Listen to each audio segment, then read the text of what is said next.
Aujourd'hui, on se retrouve et aujourd'hui, je vais m'entraîner dans l'une de mes toutes premières salles, celle où j'ai fait tous mes records, où j'ai été champion du monde 2021 et meilleur athlète, toutes catégories confondues en junior de cette année. Donc, je suis hype de fou parce que je vais pas être tout seul. Aujourd'hui, je vais être avec Guillaume. Je ne peux pas vous le présenter encore maintenant, mais on verra ça ensemble à la salle. Donc, d'abord, je vais bosser un petit peu, manger, prendre la voiture parce que c'est un petit peu loin de chez moi, et ensuite, on va aller s'entraîner. Est-ce que vous connaissez ça? On a eu un débat à la comp au SBD Showdown que j'ai fait il y a quelques jours là. En fait, Gwen a ramené ça genre en mode pasquier, et moi je mange ça tout le temps quand j'étais petit. Et je me disais, ça a un nom, je pensais que c'était ce nom-là. Mais je me suis dit, ça se trouve, c'est un truc de chez nous, du Nord, parce que moi j'ai un peu plus du Nord. Donc peut-être que c'est nous qui l'appelions comme ça. Mais du coup, j'ai fait une fixette dessus. J'ai kiffé de ouf, et j'ai voulu en retrouver. Et j'en ai retrouvé. Il y en a au Lidl chez nous, dans le Grand Est, et ça s'appelle des Morissettes. C'est très drôle. Ça s'appelle des Morissettes. Et c'est bien ce que je me disais que ça s'appelait des Morissettes, mais j'en étais pas sûr. Et du coup, bah, apparemment, c'est un truc que de chez nous, parce que dans le sud, t'en trouves quasiment pas, mais ils s'en trouvent partout dans les Lidl. Et c'est de la frappe. Les gars, c'est un pain amélioré. C'est genre à mi-chemin entre une brioche et un pain. C'est beaucoup trop bon. C'est vrai que ça ressemble un peu à un bretzel. Ça ressemble un peu à un bretzel, c'est vrai.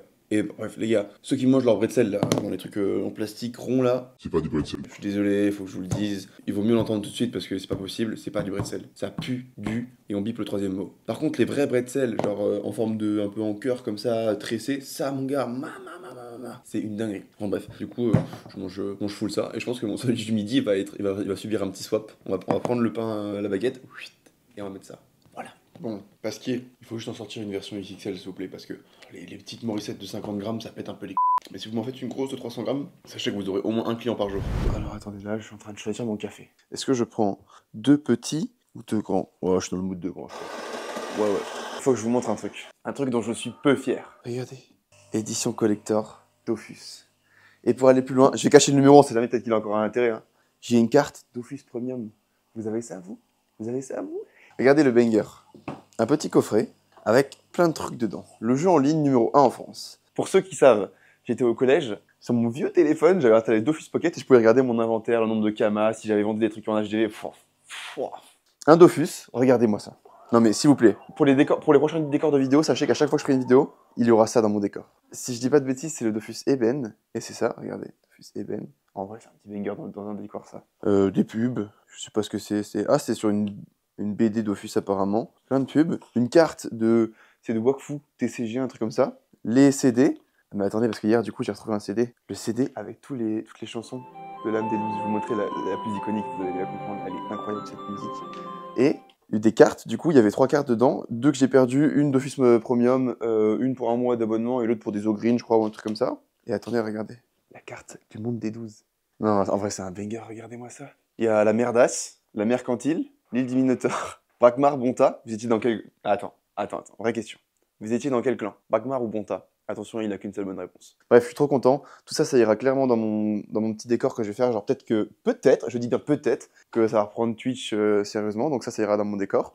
Mais dans tous les cas, ça sera dans mon décor de vidéo parce que c'est un banger, ça c'est collector. Les gars, c'est collector, c'est une dinguerie. Quand j'ai retrouvé ça hier soir, j'étais en mode, mais non. Et pour ceux qui l'ont pas compris, en fait, je suis retourné chez mes parents parce que j'ai une compétition ce week-end. J'étais à Paris, là, à Compiègne, et mes parents habitent à côté, donc je suis allé voir mes parents.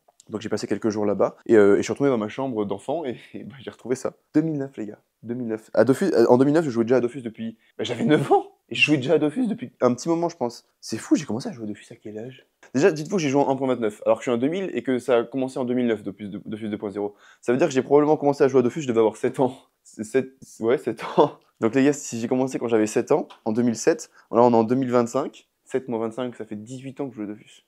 Une majorité que je joue à Dofus. Bref, ça, les gars, vous savez pas comme je suis content de l'avoir retrouvé. Depuis le Japon, je suis matrixé par les cafés latte. Pana, je te déteste. Avant, j'étais un mec viril. Je buvais que des cafés noirs, pas de lait. Par contre, si vous buvez autre chose qu'un café de cette intensité, vous ne buvez pas un café, vous buvez de l'eau. Mais arrêtez avec vos cafés dilués, machin, c'est plus du café. Un truc de bonhomme. Et là, il y a eu un revirement de situation. Bon, au moins, vous voyez, contrairement à certaines personnes, il reste quand même dans mon café 95% de café et 5% ou 10% de lait, pas l'inverse. Donc je reste quelqu'un de respectable. Mais il est vrai que je me laisse succomber par quelques charmes de lait et d'arôme caramel pour faire un petit caramel macchiato. C'est vrai, oui, je l'avoue. Bon allez les gars, maintenant une petite heure de route et on va s'entraîner. Par contre, premier degré, je ne sens pas la différence entre 50% de lait et 50% de café et 80% de café et 20% de lait. Donc je préfère comme ça, au moins il y a du café, parce que c'est l'actionnaire majoritaire de ce verre. Bon allez, on prépare les affaires et c'est parti. Sur cette route précisément, j'ai crevé mon pneu il y a quasiment 1 an précisément. Les vieilles routes du Nord, là, comme ça gèle pas tout le temps, le macadam, le bitume, bah il craque, ça fait des trous énormes. Et moi je passais en mode y a rien. Et ma suspension elle se détend, paf, le pneu il tape dans le trou. 30 secondes après, alerte, plus de pression dans le pneu. J'étais en mode yes. On était le 24 décembre, donc tout était fermé. En plus, c'est des pneus un peu compliqués à trouver, donc laisse tomber. J'ai dû aller acheter des pneus d'occasion, faire la route avec une autre voiture. Au final, c'était pas exactement les bons pneus, donc j'ai roulé avec 500 km, j'ai dû rechanger de pneus. Ça m'a coûté une fortune et ça m'a foutu le seum. Donc maintenant, je fais attention. Mais ils l'ont réparé la route. Un an trop tard, mais ils l'ont réparé. Ah bah tiens, regardez qui arrive. Le champion, il est là. Comme je vous l'ai dit les gars, on est de retour dans l'une des premières salles dans lesquelles je me suis entraîné. Bon, j'ai eu d'autres petites salles, etc. avant perso, mais c'est une des premières salles et c'est la salle surtout dans laquelle je m'entraînais quand j'ai fait la plupart de mes résultats. Hein. Toutes mes grosses compétitions que j'ai faites, je les ai faites ici. Donc ça se trouve, il y a une vibe. Donc aujourd'hui, on va essayer de la retrouver et de s'entraîner correctement. Donc c'est parti quoi finalement. Là, on va s'entraîner sur une hélico, mais c'est pas n'importe quelle hélico. C'est la hélico la mieux entretenue de France. Ce grand fou là, juste à côté, qui arrive pas à mettre le micro. Regardez, tous les soirs quand il a fini sa séance, qu'il fait. On passe ça du coup. Il prend du WD-40, il graisse sa barre. Juste là. Pour que ça fasse une petite pellicule de protection autour. Pas qu'elle rouille, parce que c'est des barres qui n'ont pas de traitement anti-rouille. WD-40 Action. Quoi il va acheter des trucs spéciaux. Parce que la barre hélico, c'est une barre de compétition, donc elle n'a pas de revêtement anti-rouille, ce qui fait comme c'est du métal, dès que c'est un peu humide ou quoi, bah ça rouille et ça la nique un peu la barre et surtout bah, ça fait chier d'avoir acheté une barre aussi chère pour ça. Donc tous les soirs quand il a fini, il la graisse et tous les matins quand il arrive ou quand il commence à s'entraîner, il met du nettoyant frein pour la dégraisser, s'entraîner et après il la regraisse. Allez hop, nettoyant frein. Regardez-moi ce fou furieux. Putain, t'as mal enlevé la magnésie, Coco. Plus le temps passe, il en plus reste. il devient con.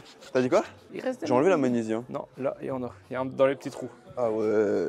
Elle part pas? Regardez les gars, pas un pet de rouille. J'ai jamais vu une hélico aussi bien entretenue alors qu'elle a quoi, 1 an et demi? Ouais, voilà. presque 2 ans. Moi je vais vous montrer une photo de ma hélico à la salle qui a moins du coup parce que j'en ai retrouvé une, enfin j'en ai repris une il y a un an et demi aussi. Je crois qu'on a acheté à peu près en même temps. On fera un avant après. Comme quoi, si vous prenez bien soin de votre matos, il peut durer une vie. Hein. En vrai de vrai, la barre hélico, même si vous en prenez pas soin, elle va durer une vie. Elle durera juste pas de la même manière. Vous voyez, c'est comme une belle voiture. Si tu la laves pas, tu fais pas attention, la carrosserie elle commence un petit peu à rouiller. Le si c'est vrai. Le grip il sera fumé. Non. Le grip de ta hélico il est fumé. Et en plus, il est fumé, tu prends, t'as plein de rouille sur les mains, tu mets un t-shirt blanc, t'as le t-shirt il est orange. Je mets pas de t-shirt blanc. Mais si tu mets voilà, un t-shirt orange, si tu mets un t-shirt blanc, un beau. Les gars, c'est comme une voiture. Vous voyez la un carrosserie. beau singlet blanc. La carrosserie elle va rouiller. C'est pas grave. Tant que le moteur il est là, c'est bon. Et bah c'est le même principe. C'est comme Coco. Il sera toujours bon avec le temps, mais il aura des n'importe articulations quoi. totalement pétées. C'est de la jalousie, ça. C'est de la jalousie. Il sera tout pété. C'est de la jalousie. Je suis en pleine forme. Il vient de me demander ce que je fais aujourd'hui. Ça, je suis pas tenu moi encore. Est-ce que j'ai besoin de répondre? Non, mais ce que tu fais comme format, Je sais pas encore. je sais que tu fais SBD. Ça, c'est logique. Ce qu'il faut savoir les gars, c'est que là je reprends les SBD tous les jours. Donc du coup là physiquement je suis bien. Je suis bien. En plus je suis pas chez moi donc je dors pas non plus parfaitement. Donc là je suis bien. Ah, c'est vrai que chez ta daronne, t'as un petit lit, non? Ouais, il fait 1m40 de large gros. Oh, c'est affreux. Je passe d'un lit, moi les gars, pour mon confort j'ai investi tout. Je suis allé sur Emma, je me suis dit quel lit est le mieux. J'ai pris le plus grand, le plus haut, hop, j'ai mis tout mon argent dedans, c'est pas grave. Et là je me retrouve sur un vieux lit d'1m40, c'est-à-dire que je perds 60 cm en plus. J'ai envie de mourir. Mais 2 mètres c'est tellement bien gros. Je peux dormir comme ça et j'ai de la place. Ah, mais déjà 180, c'est pas mal. Ce petit nommé Parizeau là, un jour il vient me voir, il me fait ah je vais reprendre la boxe parce qu'il faisait de la boxe avant ce coup. Et là je lui dis du coup t'as repris la boxe? Il me dit oh non j'avais un peu la flemme. Du coup il m'a expliqué une raison et moi je vais vous expliquer la vraie raison et on va voir si c'est vrai en fonction de s'il rigole ou pas. Je sais Il ce que s'était tu vas dit, dire. en gros les prépa France il était déçu, il y a eu le showdown et il en avait un peu marre de la force parce qu'il était nul. Finalement il a fait le toujours showdown nul. où il se rend compte qu'il a fait un truc pas trop mal et qu'il revient sur un bon niveau et il se dit oh si je fais la boxe ça va forcément me rendre moins bon en force alors que je suis en train de redevenir pas mauvais. Du coup je vais pas faire de boxe. En vrai, il y a un peu de ça, mais il y a aussi l'histoire que faut que j'aille dans un club, que je me renseigne et tout. Et j'ai trop la flemme. Alors que là, je sais que je viens, je fais SBD et terminé. J'ai pas à réfléchir. Regardez-moi ce couillon là. C'est trop bien. Et c'est un des meilleurs 83 en France. Et ce con il veut faire de la boxe. Mais c'est un des meilleurs. Faut être le meilleur. Bah justement, tu peux te permettre de faire de la boxe du coup? Bah si je suis pas le meilleur, oui, parce que ça sert à rien. Bah non, c'est de con. Pour devenir le meilleur, faut bien que tu t'en donnes les moyens. Ah bah Oh ça. là là. Parizeau qui d'ailleurs a fait une bonne perf au showdown, faudra que tu m'envoies les vidéos, je les mettrai dans la vidéo. T'as fait quoi 7? 7,85. J'ai raté 800. 7,85, il a lopé 800, trop dommage. Il a lopé 800 pour me battre à l'indice. T'es battu l'indice? Non mais sur le jour de la compétition, évidemment. Bah heureusement. Bah, Et je même- parle mon meilleur indice face à ton meilleur indice, couillon. Évidemment que mais t'as battu j'étais son- pas mon meilleur fin. Le total, en vrai, j'avais encore de la marge large sur le terre. Bah t'as loupé 3 tentes. Oui. Mais je sais très bien qu'il y a de la marge. Parizeau. Je reste sur À ce moment-là, 3,15. quand j'ai eu 95 et fait mon meilleur indice, j'avais de la marge, mais je l'ai pas tiré.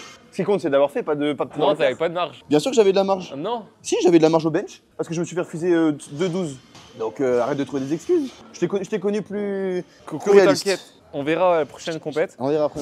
Quand je te mettrai une pilule. Voilà, c'est ça, ça va être ça. Une Bref, pilule. Parizeau, je voulais le remercier, vous savez quoi? Finalement, il a fait un truc de merde, il est nul. On va pas le mettre dans la vidéo. Exactement. Bien dit.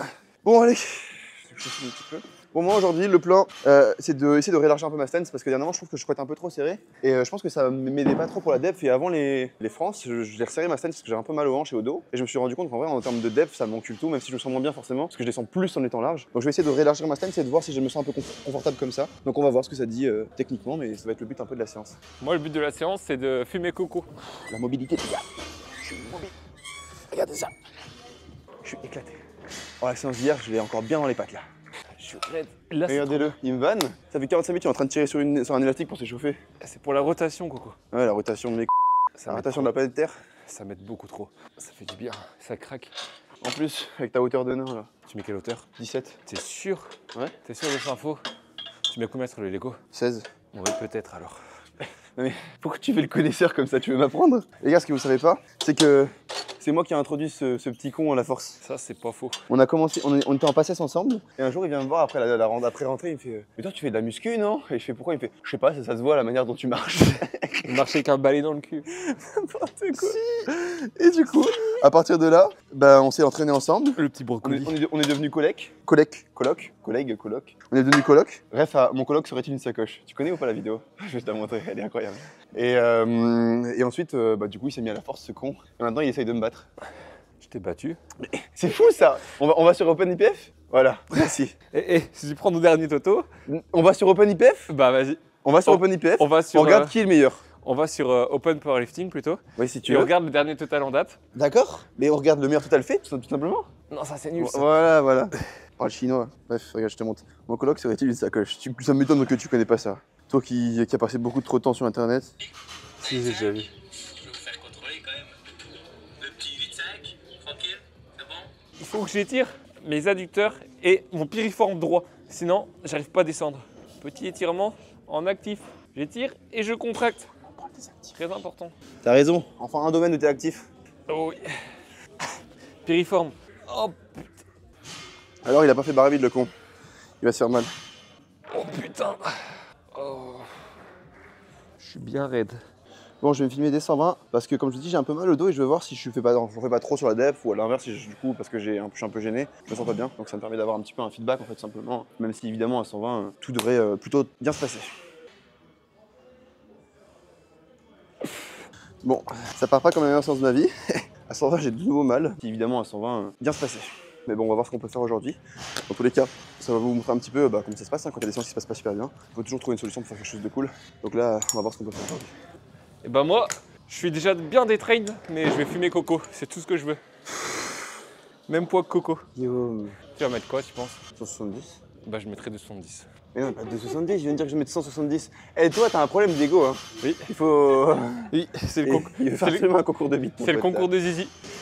Quand on n'est pas bien doté, bah on essaie de se compenser. Hein.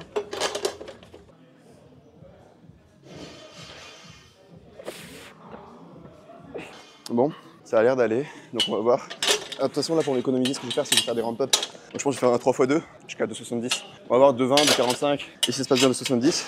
Et après, on verra ce que je fais. Parce que là, même si ça va, j'ai pas mal. Je vais prendre de risques parce qu'au début, je chantais quand même à l'échauffement, c'était pas ouf. Et depuis hier, j'ai un peu mal. Donc voilà.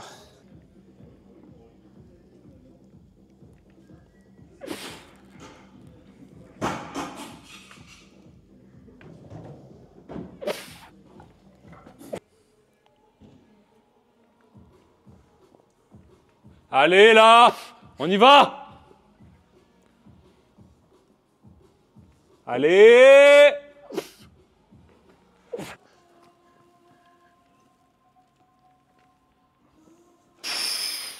Et tu me dis que je suis de travers, hein, enculé. Ton pied gauche, il était full en avant et rentré. Bon, du coup, moi, honnêtement, à la base, je voulais faire des back-off, sauf que là, j'ai le dos. Bon, ça va en vrai, le dos, depuis le warm-up, ça s'est pas exagéré.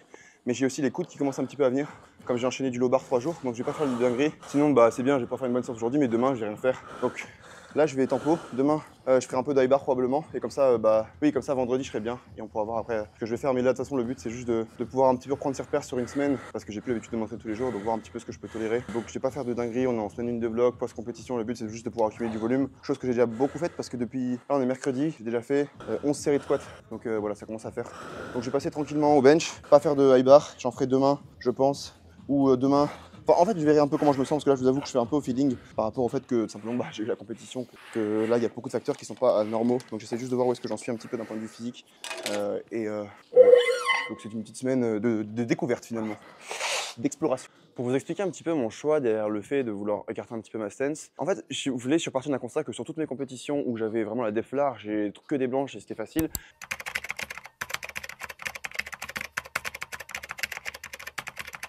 ma stance, quoi et qu'est-ce qui faisait cette différence. Et en fait, en me rendant compte, ce qui se passe, c'est qu'à chaque fois que je veux vraiment aller à la depth, comme si ça allait raccourcissait, parce que regardez, si je prends ma main, là, vous voyez, j'étais toujours un petit peu plus large. Donc après, voilà, je sais que ces choses-là sont pas inscrites dans le temps, mais je me suis quand même posé la question de pourquoi et qu'est-ce qui faisait cette différence. Et en fait, en me rendant compte, ce qui se passe, c'est qu'à chaque fois que je veux vraiment aller à la depth, quand je suis en plus serré, j'ai vraiment besoin de m'écraser en bas, de relâcher quasiment la tension. Et je fais ça parce qu'en fait, vu que j'ai la barre assez basse dans le dos et que je me penche, ça déporte beaucoup mon poids de corps sur l'arrière. Donc du coup, pour pouvoir descendre sans tomber, je suis obligé d'avoir une petite rétroversion du bassin en bas pour pouvoir en fait rééquilibrer mon poids de corps. Alors que quand je suis plus large, vu que ça diagonalise un petit peu mes fémurs, que je les mets sur le côté, c'est comme si ça les raccourcissait. Parce que regardez, si je prends ma main, là, vous voyez, il y a la distance qui est entre le bout des doigts et mon poignet, elle est de, on va dire ça. Et si je fais ça, vous voyez, de votre angle à vous, bah, en fait, ça réduit la distance. En gros, si on regarde ce point-là, il n'y a plus qu'à avoir que ça, tu vois. Alors que là maintenant, si je reviens, il va y avoir ça. Donc en gros, c'est pour ça que je veux pousser mes fémurs sur le côté pour pouvoir en fait raccourcir un petit peu cette distance, ce qui me permet de garder un peu plus d'extension au niveau du bas du dos. Et potentiellement, c'est aussi les causes de mes gènes que je peux avoir au niveau du carré des lombes. Donc voilà un petit peu mon raisonnement derrière. Donc je vais essayer de vérifier ça sur les prochaines semaines d'entraînement, puis on verra bien. Mais là aujourd'hui, en tout cas, quand je me suis chauffé, j'avais mal et j'ai réussi à faire toute ma séance. Alors, j'étais pas à zéro parce que j'avais mal dès l'échauffement et que ça me lançait un petit peu, mais en tout cas, j'ai pu faire quasiment toute ma séance sans trop d'encombre. Donc pour moi, c'est déjà un gros point positif. Et on verra si j'arriverai à faire le bench et le terre du coup derrière. Allez Guy, on y va. Allez gros.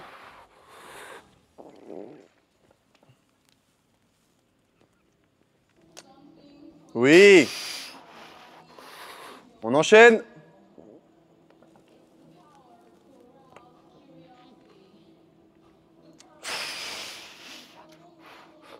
Allez gros.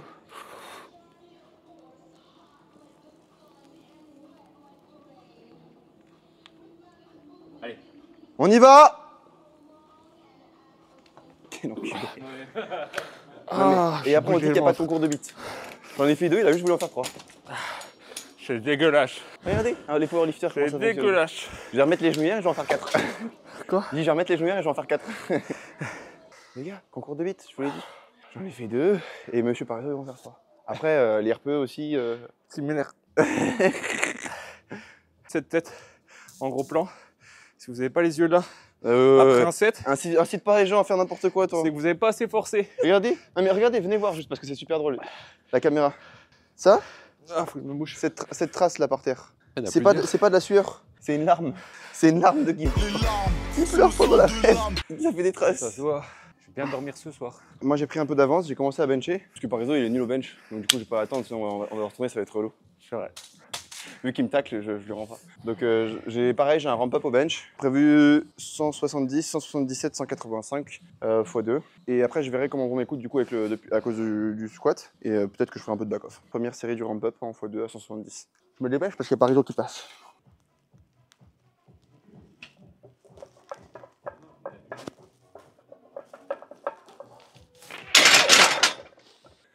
Bon les gars, tu vois, c'est intéressant parce qu'on a tous les deux le même problème. On a genre un pied qui est un peu devant l'autre. Et en vrai de vrai, c'est pas un truc qui est super grave dans la pratique de tous les jours. Mais quand ça commence à devenir trop prononcé et où vous pensez qu'il faut y faire quelque chose, il y a un truc tout con à faire. C'est juste en fait, prenez de la magnésie si c'est autorisé chez vous. Et vous tracez juste genre une ligne en fait au sol.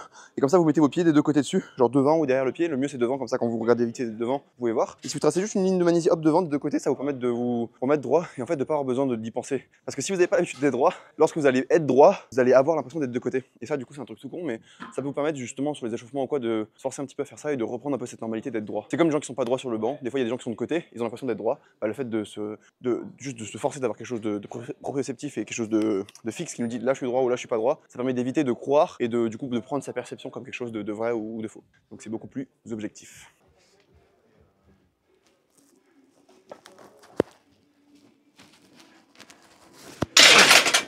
Bon, du coup, je me sens mieux là. C'est trop du En cul. m'étant réchauffé un peu, en fait, j'avais pris trop de repos parce que la caméra, il y avait un problème et tout. Donc à 170, j'étais pas ouf. Mais là, 177, ça passe bien. Donc on va mettre 185. Et c'est parti. Hein.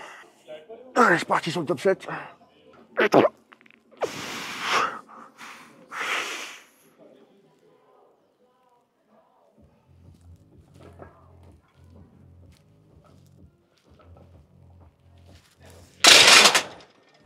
Bon, ça va. Pas trop mal. J'ai pas mal au coude, du coup je fais un peu de back-off après. Et puis on passera au terre. Allez Guy, on y va.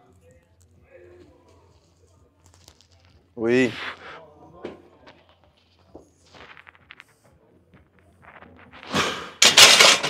Vous avez vu les gars, je vous ai dit qu'il était nul au bench. C'est pour ça que j'ai pas tourné avec. Quoi? Rien. Je disais que ton bench était super mec, continue comme ça. J'étais mauvais. Non, non. T'es super, super. Super les gars. Super. Bon allez. Merde, je suis en train de faire un long métrage encore. On passe au terre là. Le dos ça va, c'est toujours là c'est au terre que ça me gêne le plus, mais j'ai compris peut-être un petit peu niveau position donc je vais voir ce que ça va donner. De toute façon, de tous les cas, j'y vais tranquille. Je mets pas trop la pression au niveau du terre. Je sais que ça remonte au fur et à mesure du bloc, mais si j'ai mal, je vais pas réussir à le faire. Donc je vais juste tranquille et on verra ce que ça va donner. Un peu comme au squat, au final, j'ai commencé, j'étais pas très bien, mais j'ai fini bien donc on va voir. Moi, je vais pas tranquille. Je vais le fumer, encore une fois. Avec ses grosses fesses. C'est lui, Gluty Lifter, en fait. Il met ses straps sur ma barre et l'égo, je vais le fumer. Ça va. Alhamdoulilah, moi ça va.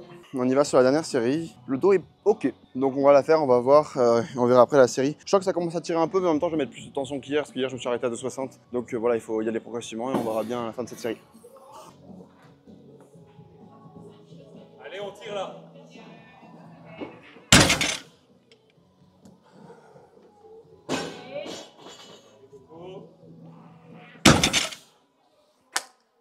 Ok, ça va. Je prends juste bien mon temps de tirer en bas parce que c'est ce qui me met en confiance. Mais là ça va. Je vais quand même m'arrêter là aujourd'hui parce que voilà, c'est plus que hier et ça suffit. Bon du coup les gars, voilà, fin de séance. Rien de fou en termes de charge. Mais en vrai je suis quand même content parce que j'en ai sorti quelque chose de positif. Déjà, le changement de stance au niveau du squat qui a l'air assez productif. Et surtout je suis content de pouvoir accumuler un petit peu de volume là après ces compétitions où je suis quand même bien fatigué. Donc voilà, les objectifs principaux de la séance sont remplis. Notamment au niveau du squat, je suis vraiment assez content. Et maintenant je vais voir ce que je peux faire pour essayer de tenir le rythme au niveau du terre notamment parce que c'est ce qui me gêne le plus au niveau du dos. Mais je pense que c'est juste une question de récupérer un peu des compètes, surtout avec le gros terre que j'ai fait à la comp. Vous allez voir là, ça paraît logique que je sois un petit peu fatigué. Donc voilà, franchement je suis content. Ce début de off-season, si on peut dire ça comme ça, se passe bien. Les objectifs sont clairs. Il n'y a plus qu'à les remplir et du coup à progresser sur ces quelques mois qui sont devant moi. Donc comme d'habitude, au boulot. Et on va regarder Gluty Lifter par Iso finir sa séance. Parce qu'évidemment, le concours de c'est jusqu'à la fin. Il a mis 90 et il va essayer il veut me battre au terre. On va lui laisser ça. Allez Guy, on y va.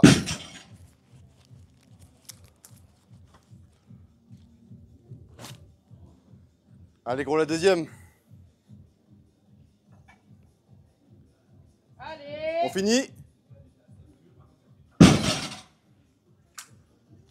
Ça pousse. Fin de séance, je suis éteint. Je suis éteint. Un truc de ouf. La fatigue en ce moment c'est compliqué. Pour ça aussi je pense que les jeunes sont un petit peu exacerbés parce qu'en fait je suis éclaté avec tout le trajet et tout, mais quand on pourra retourner à la maison, on va se mettre on track, on va se lock-in et ça ira beaucoup mieux, mais bon voilà. Je suis quand même content de la séance comme je vous l'ai dit, donc là on va en profiter, on va aller faire un petit tour au marché de Noël puisqu'on est à Nancy et manger un petit truc après et en vrai ça sonnera à la fin de la journée. Hein. En plus je suis enchanté d'aller au marché de Noël, ça va être super cool, je vais pouvoir manger des bretzels les gars. Les Morissette version bonhomme, des bretzels. Si je trouve pas des bretzels, je vais me vénère. Sur ce, rendez-vous au marché de Noël. Du coup, on se retrouve au marché de Noël de Nancy. Regardez à droite là. On va manger. Première chose que j'ai vue, des bretzels. Il y a de la raclette. J'en ai aussi. parlé, première chose que j'ai vue, des bretzels. Ok, oui, ça va manger. Allez, c'est parti. Je suis les recommandations du chef. Vu que t'as déjà fait probablement 10 fois le tour et que t'as tout goûté. Bretzel au lard. Oh. Les gars, j'ai parlé de mon bretzel ce matin, j'étais obligé de l'avoir. Je l'attrape. Ça fait 5 fois qu'on appelle un pote avec qui on doit manger et c'est le owner de la salle CrossFit de Rive. Du coup, il répond pas, il en a pas dérangé. Qu'est-ce qu'on va faire? On va appeler CrossFit de Rive directement. Ils sont longs à répondre. On va voir. Bon bah le SAV est pas très... Il n'y a pas de SAV dans cette salle, je le savais. Mais il va rappeler, regarde le sponsor, là ça fait 7 fois qu'il a appelé. Et il en a pas dérangé, il a appelé 7 fois. Alors que ça va rien changer puisque le mec il répond pas. Et là il rappelle. On l'aura pas. Bon bah tant pis pour lui. Hein. Moi la blague elle est très longue, elle est même nulle. Les gars, même à l'intérieur il fait froid. J'ai pris 2 burgers, un savoyard et un double cheese, un truc comme ça. Un autre débat. Je vous préviens, ça va être très tranché. Les meilleures sauces pour les frites, algérienne andalouse. Le reste, ça n'existe pas. Mayo, ketchup, faut arrêter. On est plus en 2005. Avocat à la limite, mais ça n'existe pas partout, donc c'est bizarre. Donc moi, je vais goûter les burgers, ils ont l'air pas mal. Hein. Au visuel, ça a l'air pas mal, donc on va goûter ça. On va voir. Sachant que le temps que la caméra s'allume, j'ai déjà tabassé la moitié des frites. On est sorti du burger. Du coup, les 2 burgers, si je les note, je préférais finalement le double cheese, je pense. Ah, quoi que. Ouais, double cheese, c'est meilleur que le savoyard. Je sais pas. Mais disons que c'était très proche, alors j'aurais pensé que c'était l'inverse, tu vois. Genre, moi, savoyard, lardon, patate, fromage, ce truc qui me parle. Mais je pense que le double cheese était mieux. Donc, en vrai, c'est genre 7,5, 7. 10, c'est genre.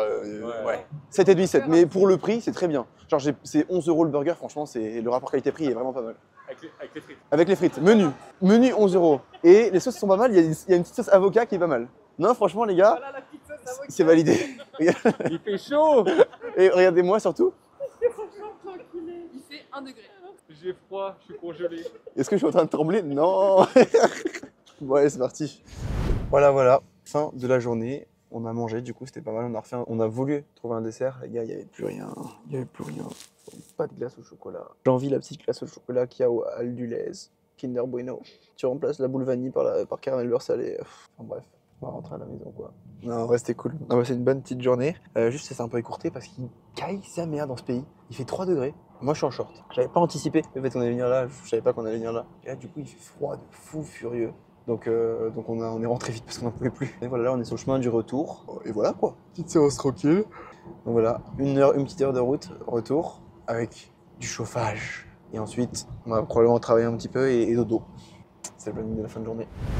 J'espère que vous avez kiffé le petit vlog avec Guillaume, le ravagé du ciboulot. Bah, du coup, comme d'habitude, si vous avez kiffé un petit peu le format qui était différent et qui était bien gaulerie, je trouve, aujourd'hui, n'hésitez pas à commenter, vous abonner, liker. Ça fait toujours plaisir de voir ça et on se retrouve très vite pour la prochaine vidéo.